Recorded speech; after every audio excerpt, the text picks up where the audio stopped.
ഏറ്റവും പേടിപ്പെടുത്തുന്ന അവസ്ഥകളുണ്ട് എന്ന് നാം മനസ്സിലാക്കിയ സന്ദർഭങ്ങൾ ഖബറിലെ ജീവിതം മുതലാണ് ഇന്നത്തെ നമ്മുടെ സംസാരം ആരംഭിക്കുന്നത്. സാന്ദർഭികമായി എനിക്ക് ഉണർത്തുവാനുള്ളത്, നമ്മുടെയൊക്കെ ഹൃദയ വിചാരങ്ങളിൽ മരണവും അതിനുശേഷമുള്ള ചിന്തകളും നിറഞ്ഞാൽ മാത്രമേ അല്ലാഹു ഇഷ്ടപ്പെടുന്ന കാര്യങ്ങൾ കൂടുതലായി ചെയ്യുവാൻ നമുക്ക് പ്രേരണയുണ്ടാകൂ. അപ്രകാരം അല്ലാഹു തമ്പുരാൻ വിലക്കിയിരിക്കുന്ന കാര്യങ്ങളിൽ നിന്ന് വിട്ടുനിൽക്കുവാൻ നമുക്ക് താല്പര്യവും ഉണ്ടാകും.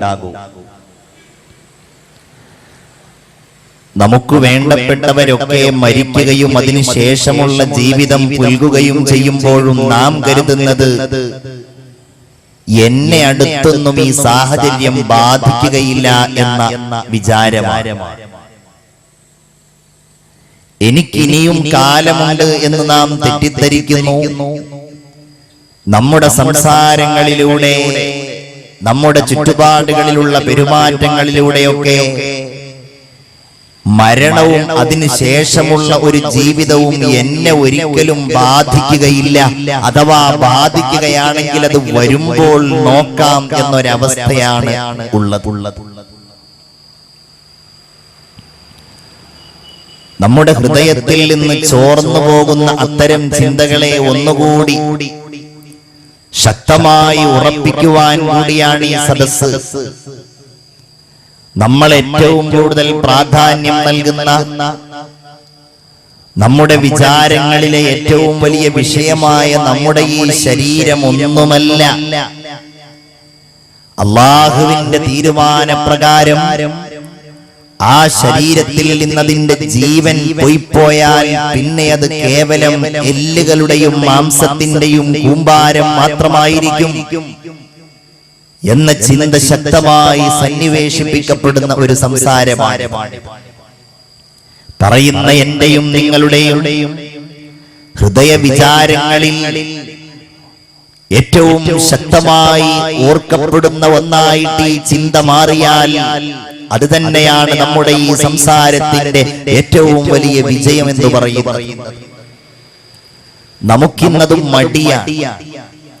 നമ്മൾ നാലാളുകൾ സംസാരിക്കുന്നിടത്ത് ആരെങ്കിലും മരണത്തെ കുറിച്ച് പറഞ്ഞാൽ ഇത്തരം ഒരു അരസികൻ കാര്യമല്ലാതെ മറ്റൊന്നും നിനക്ക് പറയാനില്ലേ എന്ന് ചോദിച്ച് നാം ആ വ്യക്തിയെ ഭത്സിക്കാറുണ്ട്. നമ്മുടെ ഒരു സ്വഭാവം അതാണ്. നമ്മുടെ അടുത്ത ബന്ധുക്കളോ ആരെങ്കിലുമോ മരിച്ചു കഴിഞ്ഞാൽ പെട്ടെന്നൊരു വിചാരം നമ്മുടെ ഹൃദയത്തിൽ ഉണ്ടാകുമെങ്കിലും ക്രമേണ നമ്മുടെ ഓരോരുത്തരുടെയും മനസ്സുകളിൽ നിന്നതില്ലാതെയായി പോകുന്ന കാര്യമാണ് നമുക്കെല്ലാവർക്കും അനുഭവിക്കുവാൻ കഴിയാറുള്ളത്. നബിയെ അങ്ങ് പ്രഖ്യാപിക്കണം, ഇന്നൽ മൗതല്ലദീ തഫിറൂന മിൻ,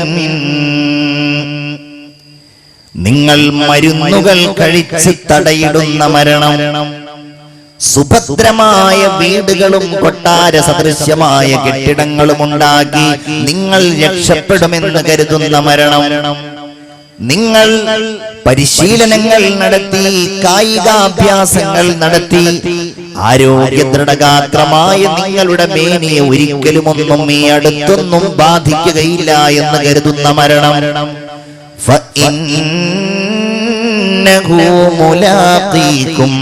അത് നിങ്ങളെ കണ്ടുമുട്ടുക തന്നെ ചെയ്യുമെന്ന് അല്ലാഹു ബോധ്യപ്പെടുത്തുകയാണ്. നിർബന്ധമാണ് നമുക്കത് അഭിമുഖീകരിക്കുക എന്ന് പറയുന്നു. കുല്ലു നഫ്സിൻ ദാഇഖത്തുൽ മൗത്ത്, ആ വാക്കിൽ തന്നെ അതിന്റെ ഒരു ചിന്തയുണ്ട്. മരണമെന്നതൊരു രുചിയാണ്. അത് ശരീരത്തിന്റെ ഓരോ കോശങ്ങളെയും കാർന്നു തിന്നുന്ന, ഓരോ രോമകൂപങ്ങളെയും വേദനിപ്പിക്കുന്ന, ശരീരത്തിന്റെ മുഴുവൻ ഭാഗങ്ങളും പ്രതികരിക്കുന്ന ഒന്നാണ് മരണമെന്നത്. അത് രുചിച്ചറിയുക തന്നെ ചെയ്യും ഓരോ ശരീരവും എന്ന് അല്ലാഹു തമ്പുരാൻ പരിശുദ്ധ ഖുർആനിലൂടെ പറയുകയാണ്. ഇമാം ഗസാലി റളിയല്ലാഹു തആല അൻഹു മനോഹരമായ ഒരു ഉദാഹരണത്തിലൂടെ അത് സമർത്ഥിക്കുന്നത് ഇങ്ങനെയാണ്. മനുഷ്യന്റെ ശരീരം പ്രപഞ്ചത്തിന് സമാനമായിട്ട് അദ്ദേഹം ചിത്രീകരിക്കുന്നു. ഈ ഭൂമിയിൽ വെളിച്ചം നൽകുന്നത് സൂര്യനാണെങ്കിൽ പ്രപഞ്ചം പോലെയുള്ള മനുഷ്യന്റെ ശരീരത്തിൽ വെളിച്ചം നൽകുന്നത് അവന്റെ ഹൃദയമാണ്. കേന്ദ്രം അവന്റെ ഹൃദയമാണ്. അവന്റെ ശരീരത്തിലെ ഗ്രഹങ്ങൾ പോലെയാണ് ശരീരത്തിലുള്ള അവയവങ്ങൾ. സൂര്യനനുസരിച്ച് ആ ഗ്രഹങ്ങൾ കറങ്ങുന്നത് പോലെ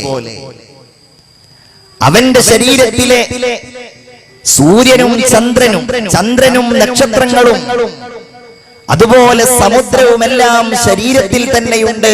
കണ്ണ്, രോമങ്ങൾ, തല, മുടി, കൈകാലുകൾ, വിരലുകൾ എല്ലാം. അദ്ദേഹം പറയുന്നു, ലോകാവസാനത്തിന്റെ ഘട്ടത്തിൽ ബഹുമാനപ്പെട്ട ഇസ്രാഫീൽ അലൈഹിസ്സലാം സൂർ എന്ന കാഹളത്തിൽ ഊതിയാൽ